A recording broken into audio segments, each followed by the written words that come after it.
নমস্কার। বাংলা সিরিয়াল সমাচারে তোমাদের সবাইকে অনেক অনেক স্বাগত জানিয়ে শুভ বিবাহের আজকের পর্বের রিভিউ আমি শুরু করছি। তো শুরুতেই যেটা দেখা যাচ্ছে, চুমকি বলে মেয়েটি কিন্তু খুব রাগারাগি করছে। যখন থেকে ওই ভবেশ লাহিড়ী আর কিংশুক লাহিড়ীর নাম শুনেছে তখন থেকে বাসন টাসন জোরে জোরে পটলাকে দিচ্ছে, ফেলছে, বলছে তাড়াতাড়ি মাছ। তো পটলাও রেগে গেছে, বলছে যে আমাকে সকাল থেকে এত রাগ দেখিয়ে যাচ্ছিস। বলে আমি কোনো রাগ করিনি, ওই কিংশুক লাহিড়ী আসছে না, তখন পটলা বলছে আর কি যে কিংশুক লাহিড়ী আসছে, তার নাম শোনার পর থেকে এরকম করছিস। বলে না, ওই কিংশুক লাহিড়ী না, ভবেশ লাহিড়ী, ওকে পেলে আমি কুচি কুচি করে কাটবো, তাই বলছে। তো বলছে ওই ভবেশ লাহিড়ীকে আমি ছেড়ে কথা বলবো না, তবে ভবেশ লাহিড়ীর ছেলে কিংশুক লাহিড়ী আসছে না, এবার বাপের বদলে আমি ছেলের উপর দিয়ে নিব, ওকে শেষ করে দেবো। এই বলে দাটা দিতে বলছে, পটলা কিছুতেই দিচ্ছে না। তখন নিজেই দোকান থেকে গিয়ে দাটা বের করেছে। তখন মানে তেজ সেটা কাড়িয়ে নিয়েছে আর বলছে যে চুরি চামারি মারামারি এই সমস্ত করা ছাড়া কোনো কিছু পারো না, না? তখন বলছে না, পারি না, আমি পারি না। তার কারণ ওই ভবেশ লাহিড়ী আমার জীবনটা একদম শেষ করে দিয়েছে, আমার মায়ের জীবনটা শেষ করে দিয়েছে। তখন বলছে বলছিস না চুরিচামারি করি, কেন করি শুনবি, কেন করি, আর আমি এত রেগে যাচ্ছি বা কেন? তখন ও নিজের জীবনের ঘটনা বলতে থাকে যে ওই মানে ভবেশ লাহিড়ীকে নাকি, মানে ভবেশ লাহিড়ীর সাথে নাকি তার মায়ের একটা সম্পর্ক ছিল। তবে ভবেশ লাহিড়ী নাকি আগে থেকে বিবাহিত ছিল, যেটা তার মা জানতো না। তবে তার মায়ের সাথে সম্পর্ক থাকাকালীন তার মা কোনো সময় প্রেগনেন্ট হয়, কিন্তু ভবেশ লাহিড়ী সেই সময় ছেড়ে চলে যায়। তারপরে তার মার মাথাটা খারাপ হয়ে যায়। তো এই কথাগুলো বলতে থাকে, তার জন্যই তার জীবনটা এরকম হয়ে যায়, তার মেয়ের জীবনটা। এবং তার মেয়েকে ছোট থেকে চুরি-চামারি এই সমস্ত কিছু করে এই চায়ের দোকান দিয়ে এইভাবেই তার পেট চালাতে হয়।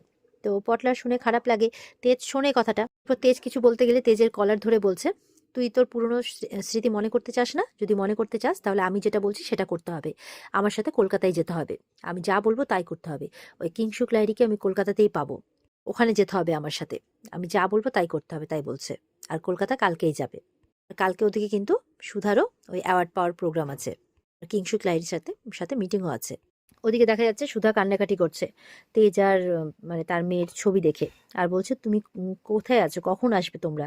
বলছে, তেজকে বলছে তাড়াতাড়ি ফিরে এসো, আর কত কষ্ট দেবে আমাকে। তারপর তো আমরা দুজন মিলে আমাদের মেয়েকে খুঁজে বের করব। আমার জন্য না হয় অন্ততপক্ষে আমাদের মেয়ের জন্য ফিরে এসো, বলছে আর কাঁদছে। আর ওদিকে দেখা যাচ্ছে তরিকে, যে সে তার বাবার জন্য প্রার্থনা করছে গনুদাদার কাছে, তার বাবা যাতে সেফ থাকে। তো তাদেরকেও বলছে আমাকে বাঁচাতে গিয়ে বাবা জলে ভেসে যায়নি তো, তারাও কিন্তু কাঁদছে তরির কষ্ট দেখে। তরি বলছে বাবাকে যাতে সেভ করে গনুদাদা, বারবার করে গনুদাদার কাছে প্রার্থনা করছে।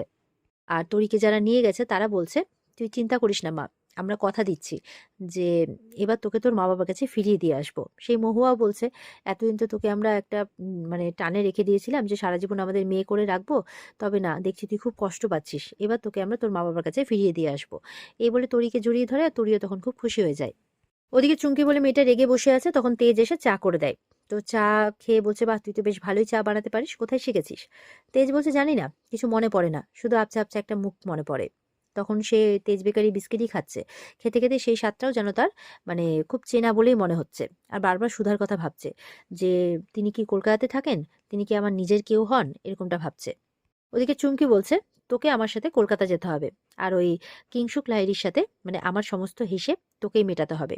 বল পারবি তো? যদি পারিস তাহলে তোর স্মৃতি ফেরাতে আমি তোকে সাহায্য করব। তো তেজ ইচ্ছে না থাকলেও হ্যাঁ বলে দেয়। এদিকে সুধা, ঝিনুক আর সমুদ্র, ওরা সবাই মানে অ্যাওয়ার্ড প্রোগ্রামে ছিল, ওখান থেকে বেরিয়ে আসছে। সুধার হাতে অ্যাওয়ার্ড আছে, সুধা অ্যাওয়ার্ডটা জিতেছে।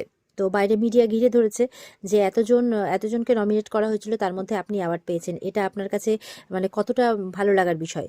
তখন সুধা বলছে যে পুরস্কার পেতে কার না ভালো লাগে, না সবার ভালো লাগে, এটা একটা আনন্দের বিষয়, তাই আমারও ভালোই লেগেছে। মিডিয়া জিজ্ঞাসা করছে এই আনন্দটা আপনি কার মানে কার সাথে শেয়ার করতে চান বা কাকে এই ক্রেডিটটা দিতে চান?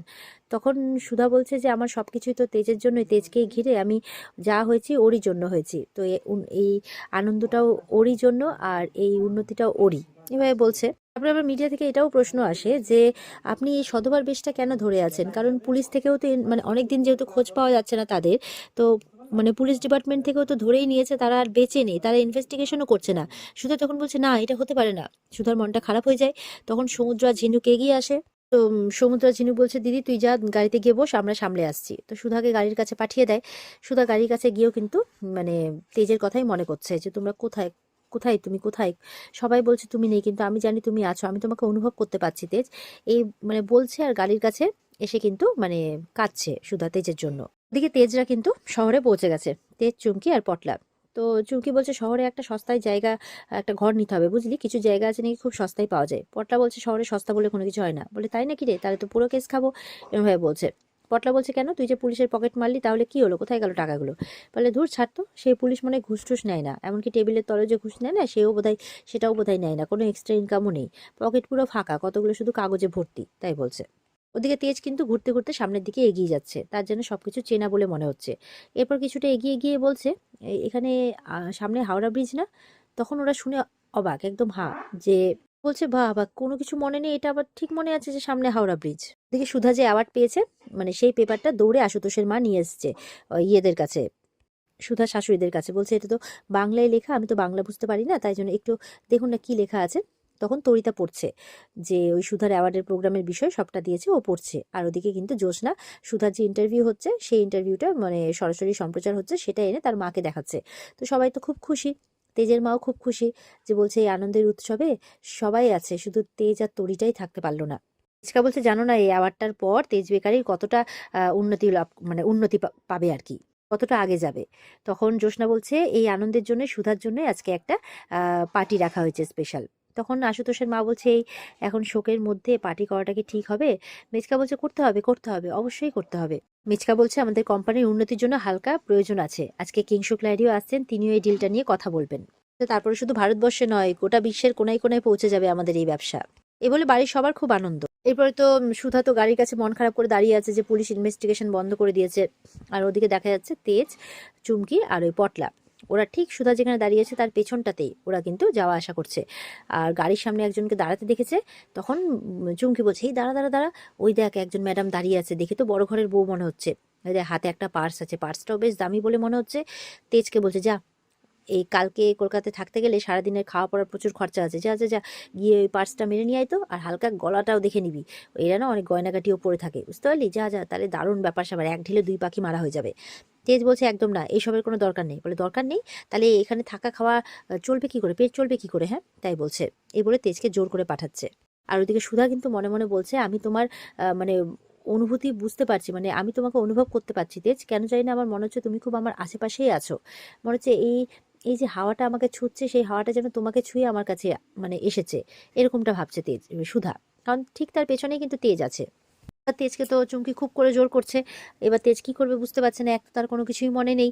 এবার চুমকির কথা মতো সে এবার সুধার দিকে কিন্তু এগিয়ে যাচ্ছে আর অবাকভাবে পেছন থেকে সুধার দিকে তাকিয়ে আছে। আর এখানে কিন্তু আজকের পর্ব শেষ হয়ে যায়।